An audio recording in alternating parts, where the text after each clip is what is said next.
to the book of 2 Corinthians. We'll be reading chapter 11, verses 23 to 28.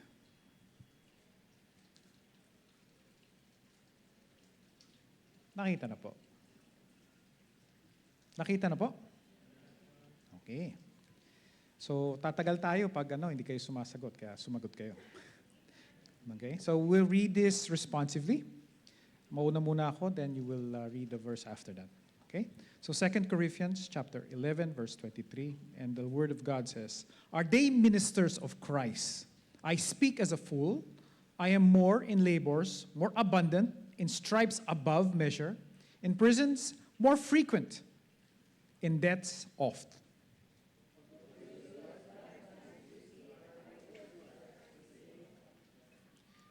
Verse 25. "Thrice I was beaten with rods. Once I was stoned. Thrice I suffered shipwreck. A night and a day I have been in the deep."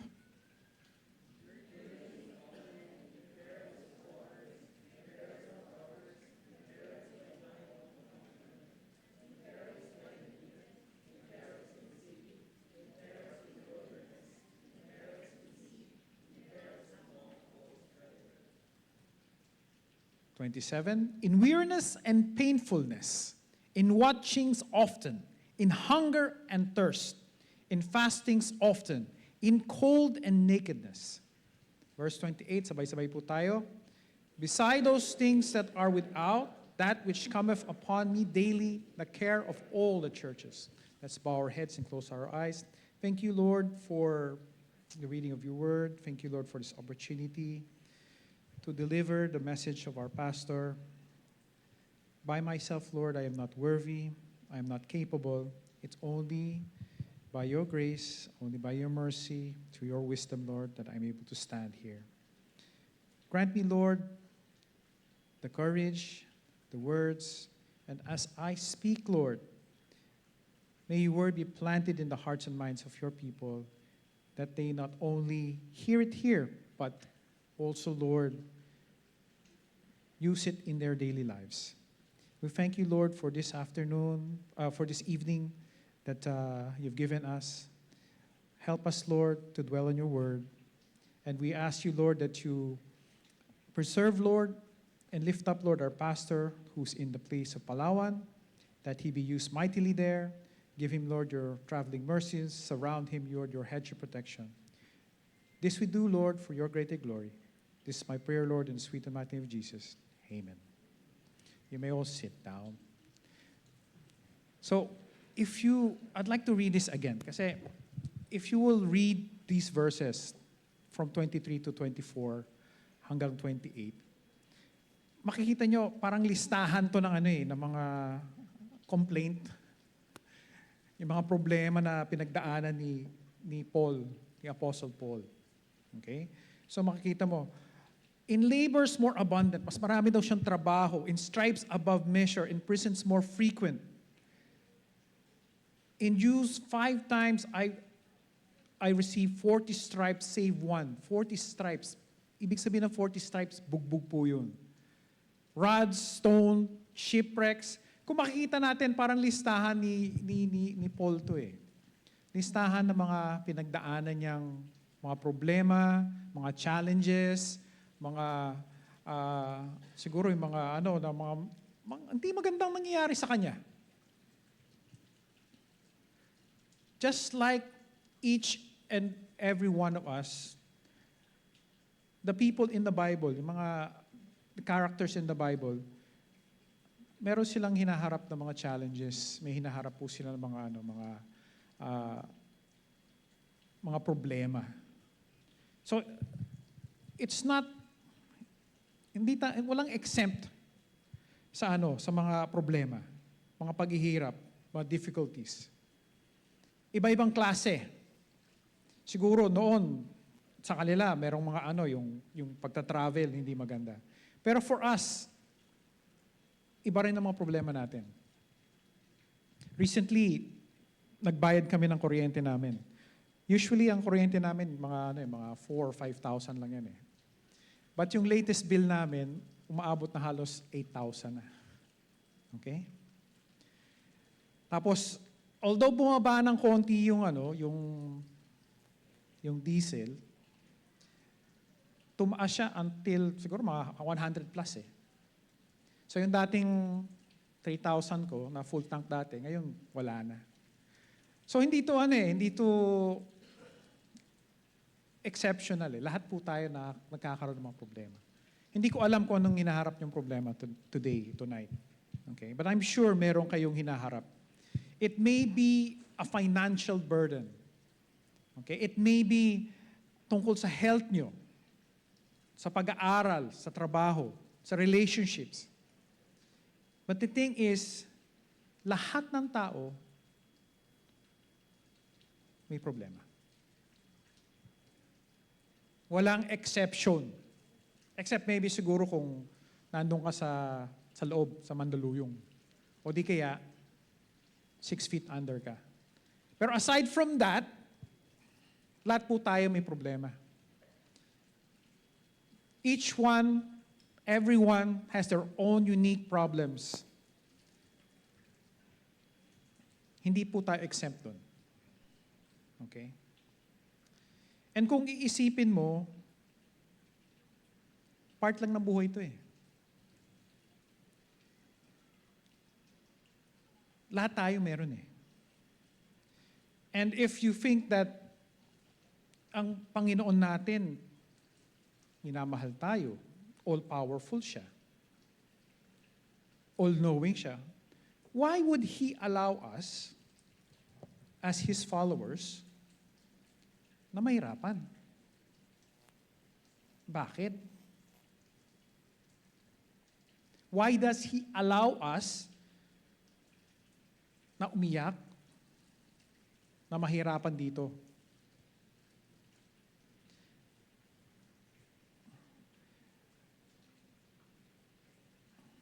Na-cover na ni Pastor to eh, before. Naalala ko lang eh. 3 reasons kasi yun eh. Number 1 is yung consequences of our actions. Okay? You don't expect na maging healthy ka kung kain ka ng kain. Tataas syempre yung blood pressure mo, yung sugar mo. Kung gastador ka naman, don't expect na may laman yung bulsa mo. Diba?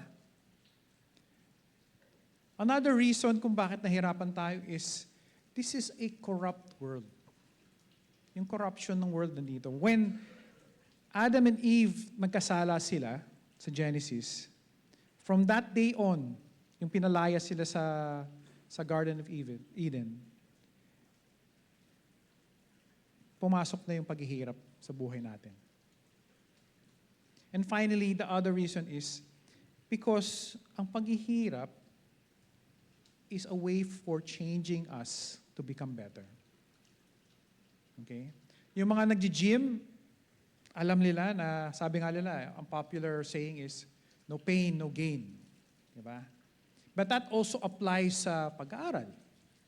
Kung hindi ka magsusunod ng kilay, hindi ka magiging successful. Okay? As a matter of fact, palagi kong sinasabi sa mga anak ko, you will always have to pay wherever you are. Now, you either pay now, habang bata ka pa, habang estudyante ka pa, and what I mean by that is you have to put the effort in na mag-aaral ka, magsusunog ka ng kilay, na kailangan gawin mo yung mag-attendance ka, gugising ka na maaga, magtsatsaga ka. Or, pagdating sa future, ano maging trabaho mo? Diba? The Bible teaches that God does send adversity, yung paghihirap sa atin. He sends hardships, challenges. But it's always within certain parameters. Ibig sabihin nun is there's always a reason. And those reasons are for our growth, yung paglalago natin, for our perfection, para mas maging a better version tayo, and generally for our own eternal good. But if God allows adversity na paghihirap, ibig sabihin ba nun na hindi tayo mahal ng Panginoon? Na that God is not good? Does He not love us? The answer to that is no. Just like a parent, nasasabihin mo sa anak mo, anak, mag-toothbrush ka, anak, kumain ka na maayos, anak, maligo ka, okay? Anak, matulog ka na maaga. All those things na ginagawa natin sa mga anak natin, it's not meant to harm. Although, siyempre, masarap kumain na hindi nagtutoothbrush, maligo. O masarap na hindi matulog na maaga. As parents, alam natin na hindi maganda yun. Just like that, as a parent, na dinidisiplina natin ang mga anak natin, ginaguide natin ang mga anak natin, ganun din ang Panginoon para sa atin.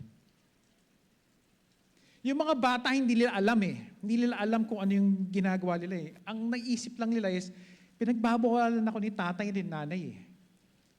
Na meron akong gustong gawin, pero pinipigilan ako. Hindi nila nakikita na pwede sila mapahamak.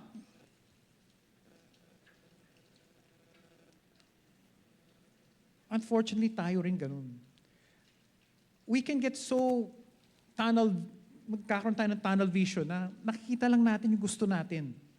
Hindi natin nakikita na pwede tayong mapahamak sa gusto natin.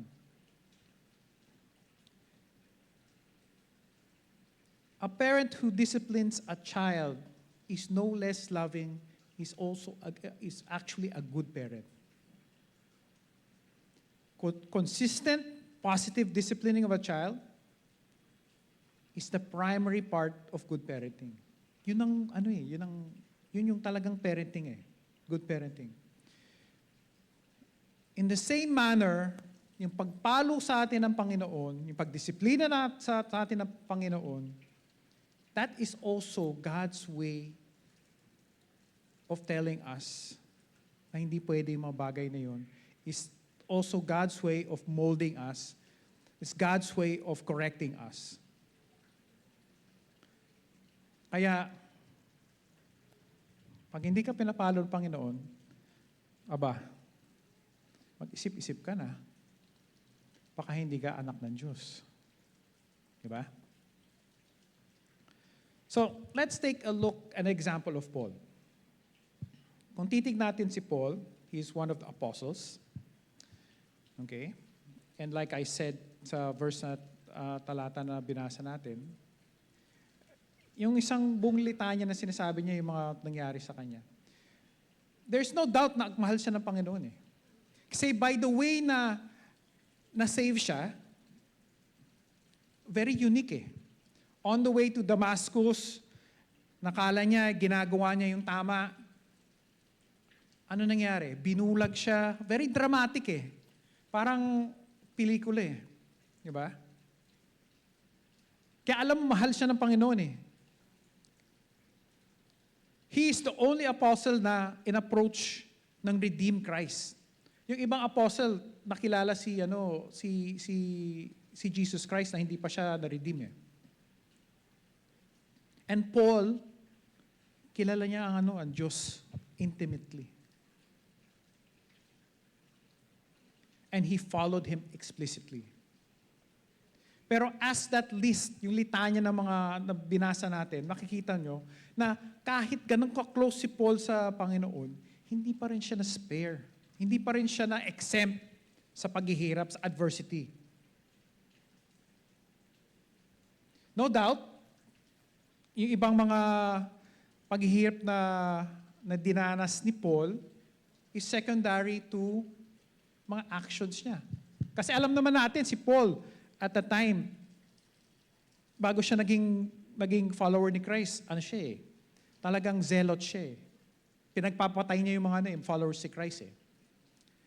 And if you know his character, abogado yan eh. Very strict siya, very legalistic. And I can just imagine kung paano siya mag-deal ng tao eh. Hindi katulad nung tinuturo sa atin sa Operation Go, na sabi nga nila, be foxy. Si Paul, pag nagsa-soul winning, very strict siya, very unyielding. Sasabihin niya, ayaw mo, di wag mo, punta kang impyerno kung gusto mo. Ganun siguro si Paul eh. Very abrasive yung niya eh. Black and white lang siya eh. So, ang nangyayari siguro sa kanya is, because of his attitude, pwedeng hindi siya gusto ng mga tao eh. He was a bold man who refused to compromise. And most likely because of it, nagkakaroon siya ng mga nakaka-offend siya sa mga ibang tao. Another part of why napapahirapan siya is because previously, sabi ko nga sa inyo, zealot siya. Yung mga dati niyang kasama, galit sa kanya. Isipin mo, siguro yung mga kasama niya sinasabi, yan si Paul, traitor yan eh. Dati namin kasama yan eh. Ngayon, tumuwid siya eh. Most likely, yung mga kasama niya talagang inaano siya ng traitor, brinan siya ng traitor. Na inaano siya na iniiwan niya kami. And because of that, anong ginawa ng mga kasama niya? Pinersecute siya, binugbog siya. Talagang siguro, kailangan bumalik ka sa amin. Ano ba yung kalokohan na yan? Siguro ganun yung sinasabi nila, bumalik ka na sa amin. Ayaw mo? And it is seen dun sa scripture. He was imprisoned, he was flogged, up to the point na gusto nilang patayin si Paul. And like I said, like we read, ilang beses siya na hold up, robbed on several occasions. Nagkaroon siya ng mga times na false brethren and kahit yung sarili niyang countrymen, Romano siya, he was a Roman, attempted to harm him. Na-expose siya sa storms, sa pagod, sa kulang ng tulog, sa cold, sa hunger, sa elements. And most likely, dahil sa may ginagawa siya, most likely, kahit yung kalaban, nagpapadala rin sa kanya ng adversity. Makikita natin to sa 2 Corinthians chapter 12, verse 7. And it says here, "And lest I should be exalted above measure for the abundance of the revelations, there was given to me a thorn in the flesh." A thorn in the flesh.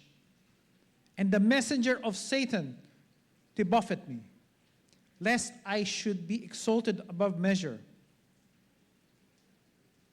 Verse 12, chapter 12, verse 8.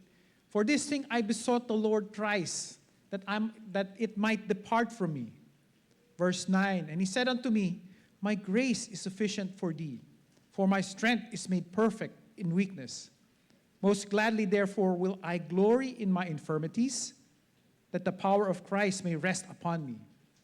And finally, verse 10, "Therefore I take pleasure in infirmities, in reproaches, in necessities, in persecutions, in distresses, for Christ's sake. For when I am weak, I am strong." Yung binasa natin, makikita natin na pinadala sa kanya, thorn in the flesh. In the scripture, it never describes kung ano yung thorn in the flesh na yun eh. Hindi sinabi kung ano yung sakit na yun. Kung ano yung nagpapahirap sa kanya. But it also says that it was given through a messenger of Satan who delivered, ironically, it's called a gift. But ang nagbigay nung paghihirap na yun, sino? It was the Lord Himself. And it was for a purpose.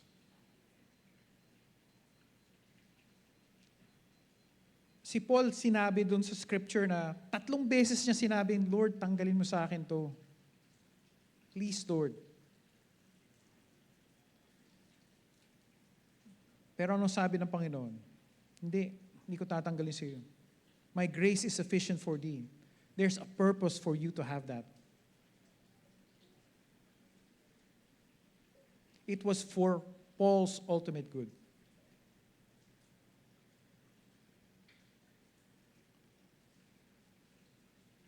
Paul realized na yung pagbibigay ng thorn in the flesh na yun was so that he will not be exalted above measure. Kasi kung titignan mo si Paul, and you can imagine the type of person he is, very driven siguro to. Very goal-oriented. Na talagang yung energies niya talagang pinupush niya. Magaling siya. Okay? He rises above the rest. Talagang nagperform siya. And the reason why he was given that thorn is that so that hindi masasabi ng tao is, kaya naman ganyan ang resulta niyan eh. Magaling naman yung taong yan eh. Binigyan siya ng thorn in the flesh para makita na yung taong malakas actually mahina. But despite of his weakness, he can still perform to a high level. Why? Because of God's grace.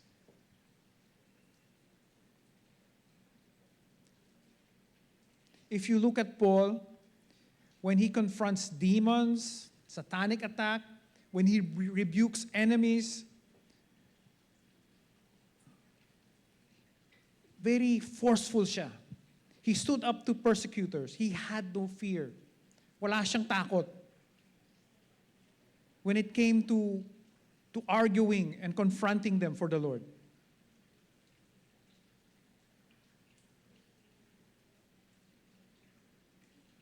Makikita mo na talagang matapang si Paul. But in the letters in the New Testament, makikita mo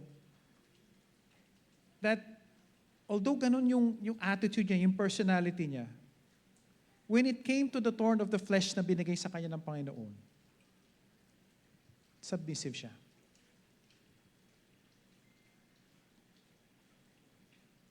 Bilang isang tao, pwede magreklamo si Paul eh. Sabihin niya, Lord, am I not obeying you? Hindi ko ba sinusunod yung ginagawa, gusto mong gawin ko? Lord, iniiwan ko na lahat. Lord, ginagawa ko na lahat.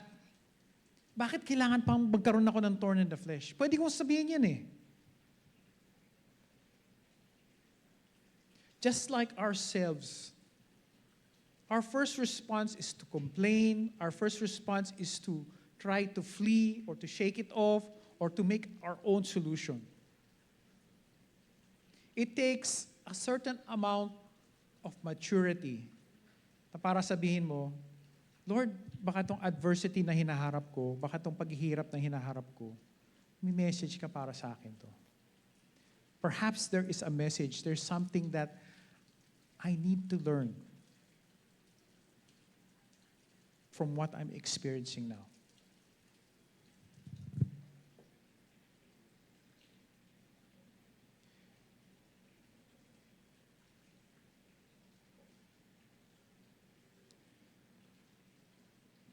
You may be dealing with me in a way that I have to grow in faith and become more like Jesus.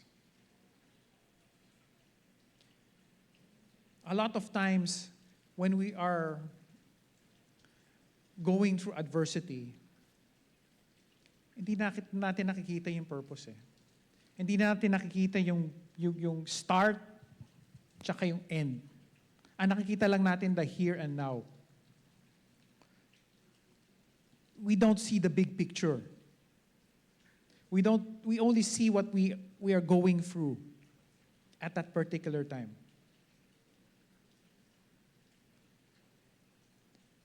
But we have to realize na any hardship, any adversity, any paghihirap na dinadaanan natin, we should look through the permissive will of God. Ano ba yung gusto ng Panginoon dito mangyari sa akin? Because God will not test us beyond our ability to endure. And that is the assurance that we have, that at times of adversity, we have God's full help bilang anak niya. So, is adversity ever caused by God? Yes. And when we are facing adversity, like Paul, number one, we should consider, what is God's plan for us?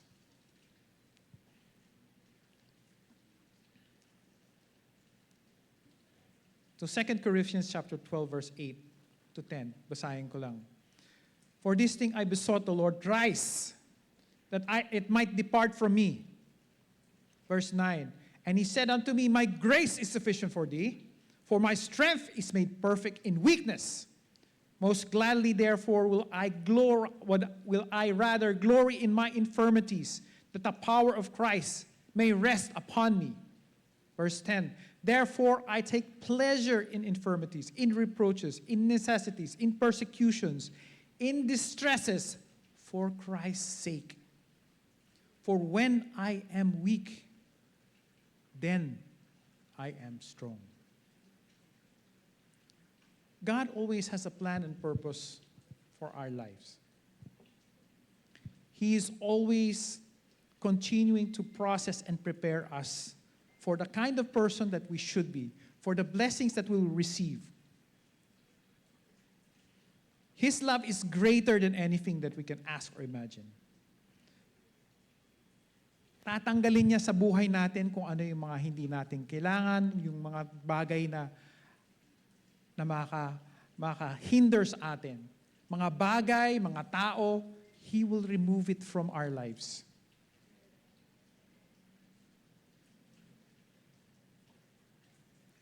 Because He knows that there are things na nagiging balakid, nagiging roadblock para ma-achieve natin yung best version of ourselves.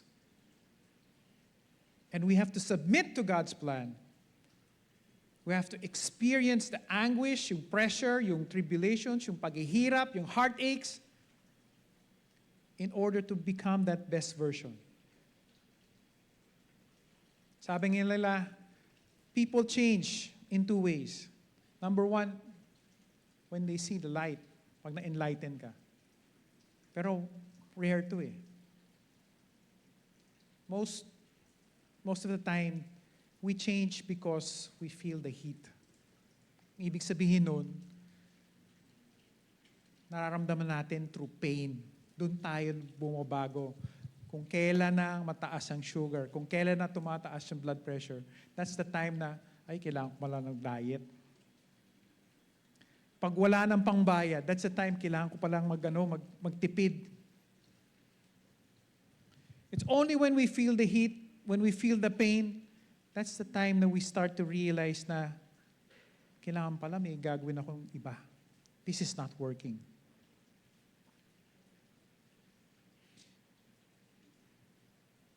In each case, God will use our adversity.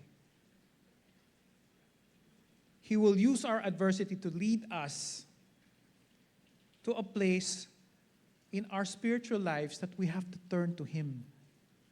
Kasi if we can depend on our friends, our family, our bosses, our work, our wives, our sons, if we can depend on somebody or something, yung trabaho ko, then we will not realize that we have to be dependent on God.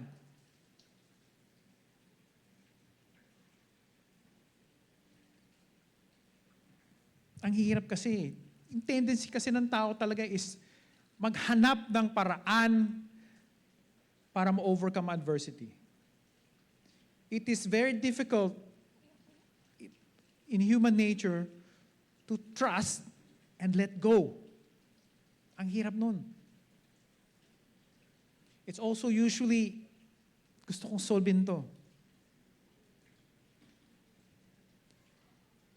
It's only when we let go that's the time we'll be healed in areas that we need to heal.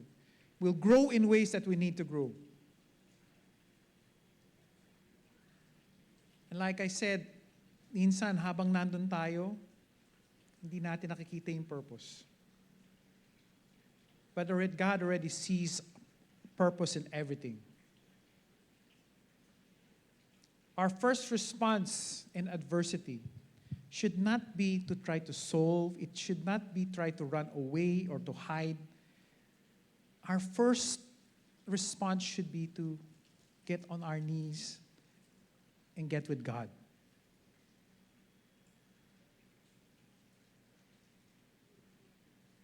Trust Him to have a perfecting good for us as the result of the adversity. Trust Him that He's removing the things in our lives that are holding us back, molding us into the person that can handle the blessings that He has for us in the future.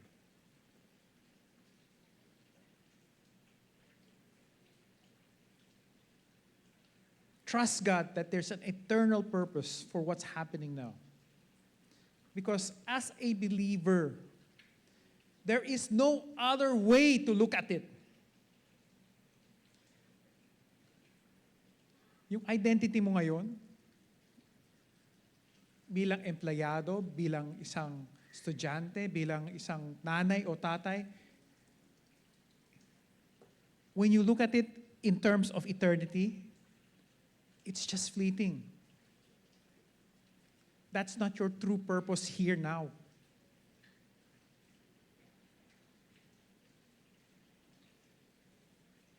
So when you are in the middle of yung paghihirap, lahat ng problema is piling up on you, when everything is falling apart, hindi mo alam ang gagawin mo, trust His plan.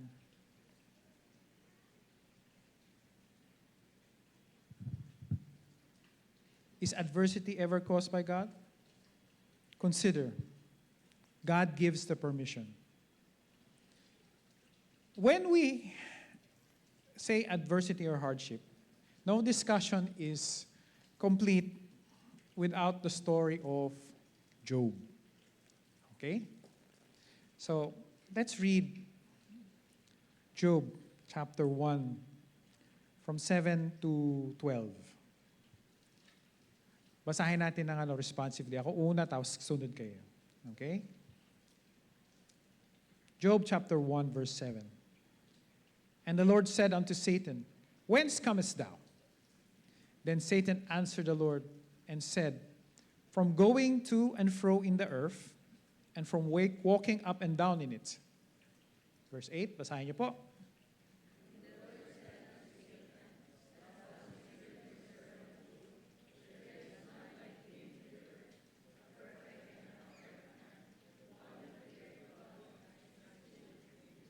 So, perfect, upright man, one that feareth God, and escheweth evil. Yun si Job.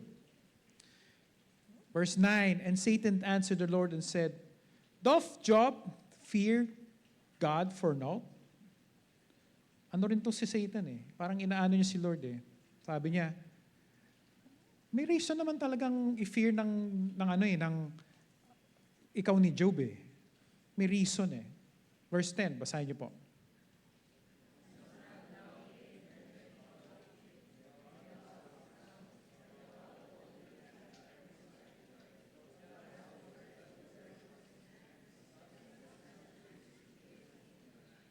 So, yun yung rason kung bakit daw finifear ni Job ang Panginoon.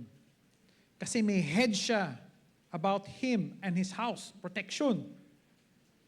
On every side. And lahat ng gawa niya sa kamay niya, binabless ng Panginoon. Lahat ng substance niya, binabless ng Panginoon. Ini-increase niya ang lupa ni Job. Verse 11, But put forth thine hand now, and touch all that he had, and he will curse thee to thy face. Sabi ng galawin mo yan. Mumurahin ka niyan. Verse 12, pakibasa po.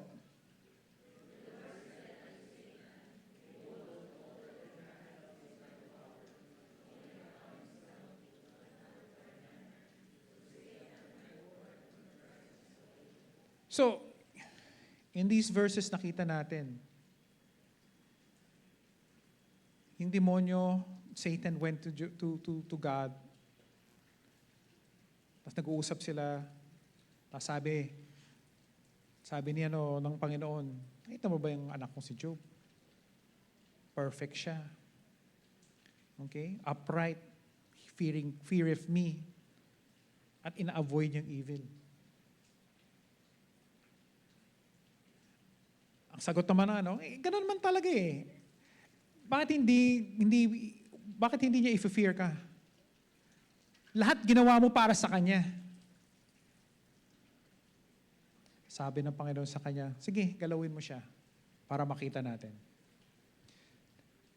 But the important thing here is, hindi magalaw ni Satan si Job until God gave him permission.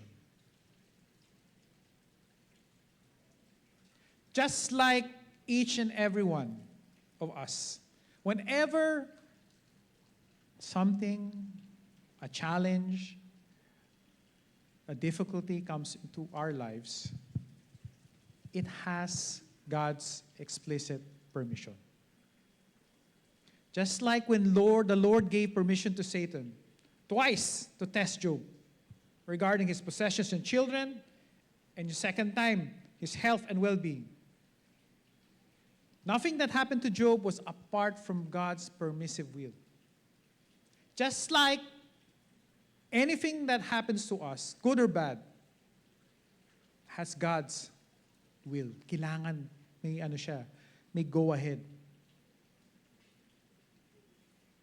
When we belong to God, any challenge, adversity that we experience is subject to God's power and grace.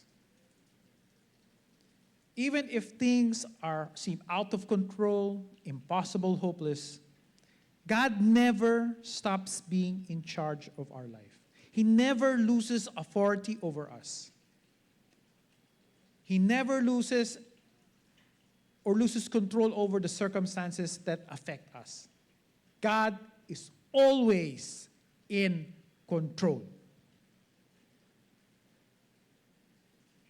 When the Lord allows or permits adversity na mangyari sa buhay natin, it is to fulfill His purpose in us and through us. God may allow Satan to persecute us and harass us, but He puts a limit to the amount of adversity. He allows Satan to send our way. And it's always a limit. There's always a time that it will end. Circumstances will change. Crises will pass by. The situation will evolve. God works through adversity to bring it to an end according to His timetable. The timetable niya. According to His plan again. Hindi niya ina-allow na ma-tempt tayo o ma-persecute tayo beyond our ability to endure. 1 Corinthians 10:13, there hath no temptation taken you, but such as is common to man.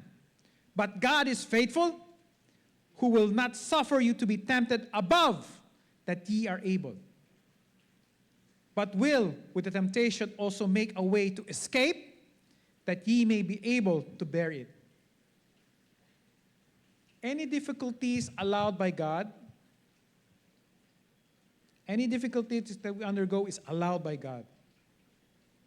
And we can be assured that His grace and mercy is there for us, available to us to overcome it.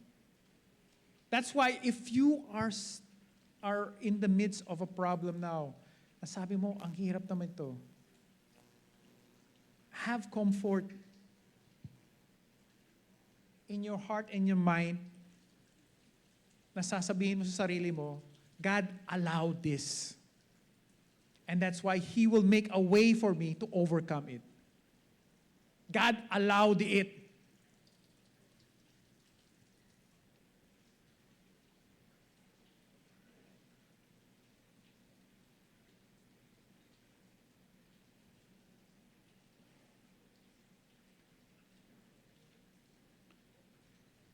You'll see in different verses. Romans 8:28. This is one of my favorite verses. Talagang ano.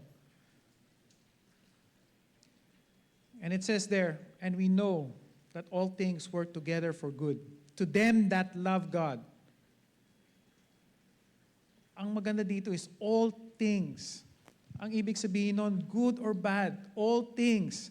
Itong mga bagay na nangyayari sa'yo, they work for your good.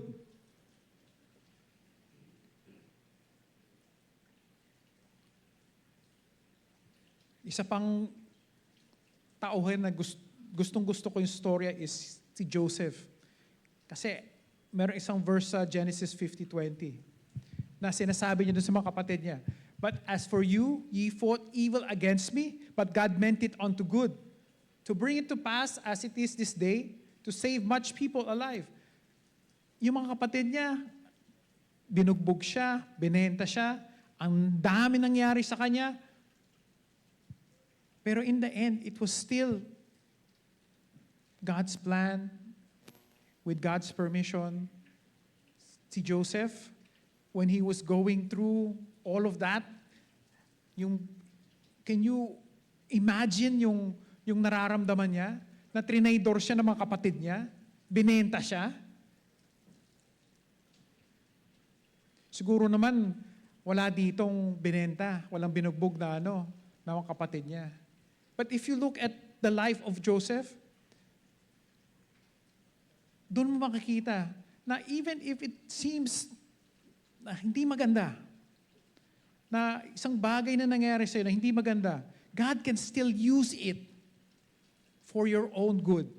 God can still use it to make you a better person, to bless you.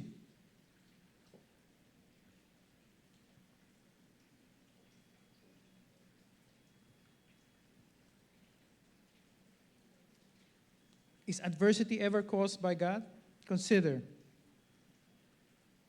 And this is the most important. Our response when God sends adversity. Balik ulit tayo sa 2 Corinthians chapter 12 verse 8 hanggang 10. Kung makikita mo dito, again, this is about Paul, na 3 beses niya sinabi, "Lord, tanggalin mo sa akin to." Tapos sa verse 9, sabi niya, ang sabi ng Panginoon sa kanya, "My grace is sufficient for thee, for my strength is made perfect in thy weakness. Most gladly therefore will I glory in my infirmities, that the power of Christ may rest upon me. Therefore I take pleasure in infirmities, in reproaches, in necessities, in persecutions, in distresses, for Christ's sake. For when I am weak, then am I strong."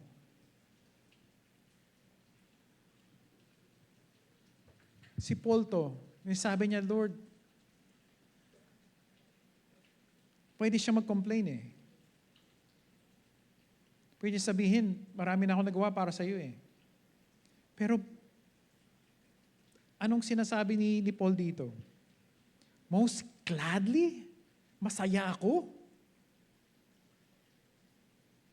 Most gladly, therefore will I glory in my infirmities. Masaya ako dun sa paghihina ko in my infirmities. I take pleasure.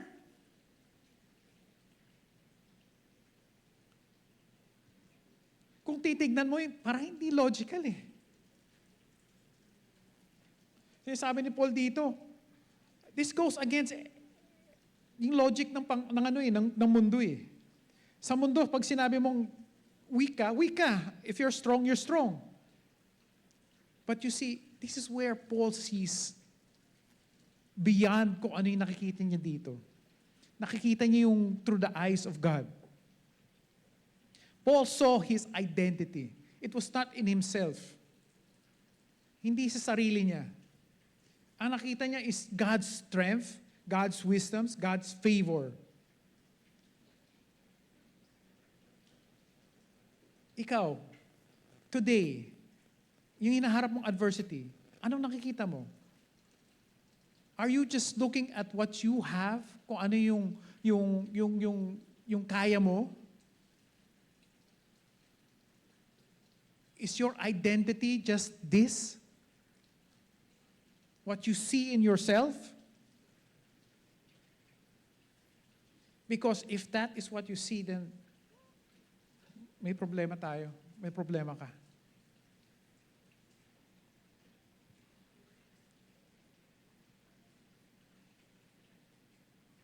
When we have adversity, when we're facing yung paghihirap, may tendency talaga tayo na mag-dwell din sa problema.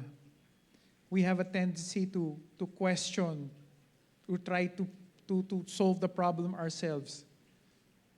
Kung ano yung mga resources na meron tayo. We even have that tendency na i-question ang Panginoon. It's human nature. Instead, I offer you an alternative. Tatlong A. Number one is appeal. Instead of trying to stand out by yourself, stand by your own resources, it's better if you get on your own knees. Mag-pray tayo. We pray for preservation. Preservation from this corrupt world. Or rescue. Rescue from our own foolishness. Sabihin natin, Lord, deliver me from this situation. Makikita natin sa scriptures, paulit-ulit, dun sa buhay ng mga apostles, ng mga believers ng Israel. They repeatedly cry in the scripture and pray for God's speedy deliverance from adversity. Instead of trying to run away, trying to do it with our own hands, the best thing is to get on our knees and pray. Connect with God. Second, your attitude. Your attitude should be an attitude of gratitude. Thank you, Lord. We must acknowledge, like Paul acknowledged, that he may be dealing with us. He may be doing something through us, with us. He may be showing us that something in our lives need to change. Something that we need to do so that we might become more like Jesus Christ. The third one is action. What is our action? Anong dapat gawin natin? To have faith and trust. I trust you, Lord. Hirap nito. Ito yung pinakamahirap. Kasi sabi ko nga, ang tendency kasi talaga natin, gusto natin isolve. We have to yield to the Lord's desire. His desires to what we need to accomplish in our life. We must rest in faith. Trust that He has a plan. Trust that He's in control. That our lives are in His hands, and that He has unconditional love and He has all the power.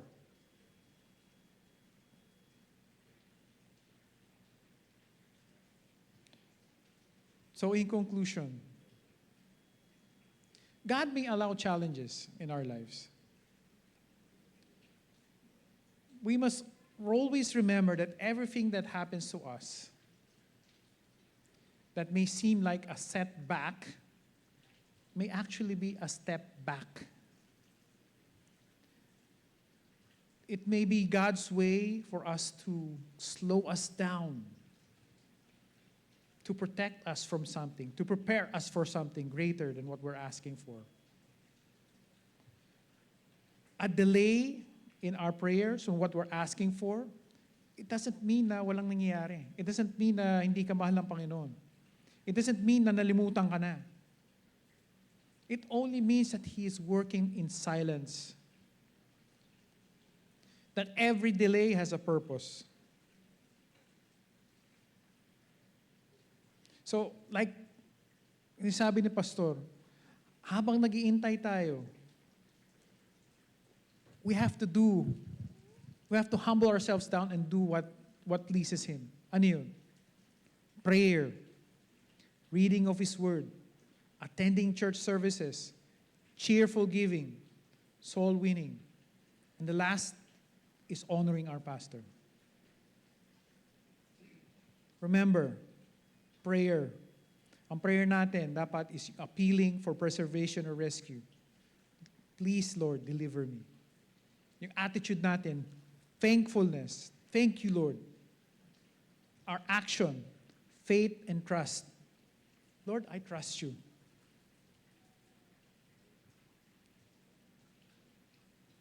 These should be the ones that we be doing. And for my final word, if we trust His yes,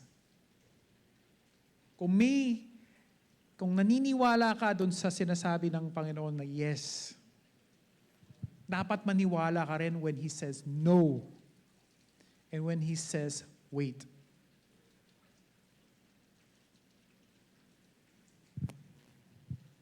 Mahirap yun. Pero bilang followers of His will, kung ano yung gusto niyang gawin para sa atin, we should be sensitive to this. Let's all rise.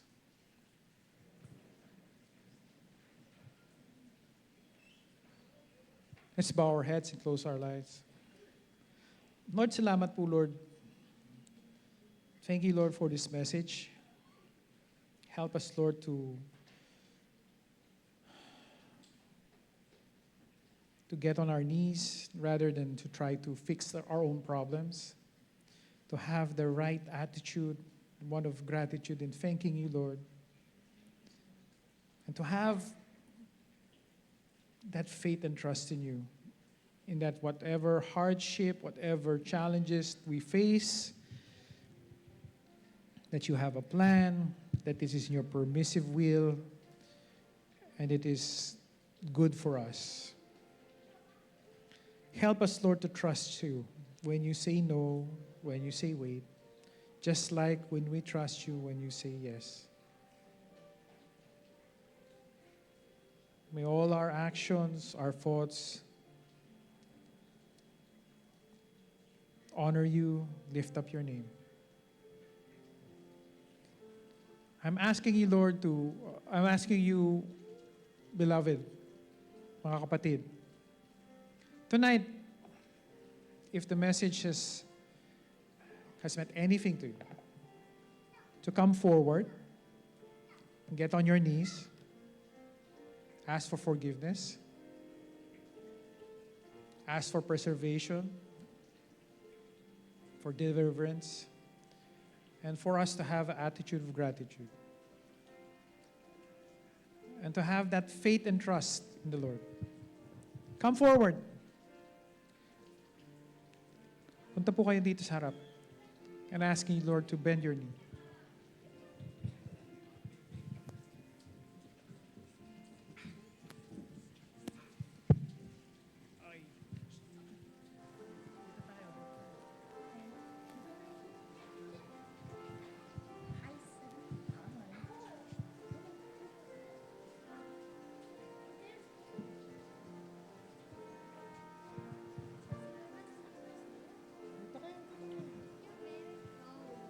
I'm very tall.